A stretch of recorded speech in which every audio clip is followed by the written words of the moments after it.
डीजीसीएने जो रिपोर्ट दिला त्याच्यामध्ये त्यांनी जे सांगितलेलं आहे की व्हीएसआर कंपनी जबाबदार आहे म्हणून विमान आम्ही हे करतो, ह्या कॉज ऑफ ऍक्शनवर आज एफआयआर व्हावा अशी आमची इच्छा होती, पण दुर्दैवाने ती इच्छा त्या ठिकाणी आज पूर्ण होत नाही. दादांना का न्याय मिळत नाही, दादांबद्दलचा एफआयआर का होत नाही असा प्रश्न आम्हा सगळ्यांना त्या ठिकाणी वाटतो. आणि आमचं हेही म्हणणं आहे, इथं असणाऱ्या प्रत्येक व्यक्तीचं कदाचित तुमचं सुद्धा म्हणणं आहे, आम्ही जो एफआयआर दाखल करत आहोत तो जो चुकीचा असेल तर आमच्यावर कारवाई करा. आम्ही लिखित द्यायला तयार आहोत की आम्ही या एफआयआर मध्ये ज्या गोष्टी लिहिल्यात सांगितल्यात त्या जर चुकत असतील तर उद्या आम्ही जेलमध्ये जायला तयार आहोत, आमच्यावर तुम्ही कारवाई करा.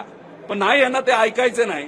कुठंतरी कुठल्या तरी प्रकारचा प्रेशर आहे आणि कोणाला तरी वाचवण्याचा प्रयत्न इथं केला जातो. आणि अशा पद्धतीने पोलीस प्रशासन वागत असल्यामुळे हा घातपात आहे का, हा जो प्रश्न आपल्या सर्वांना आम्हाला पडलेला आहे तो कुठंतरी खरा होताना दिसतोय, असंच एवढं आमचं त्या ठिकाणी मत आहे.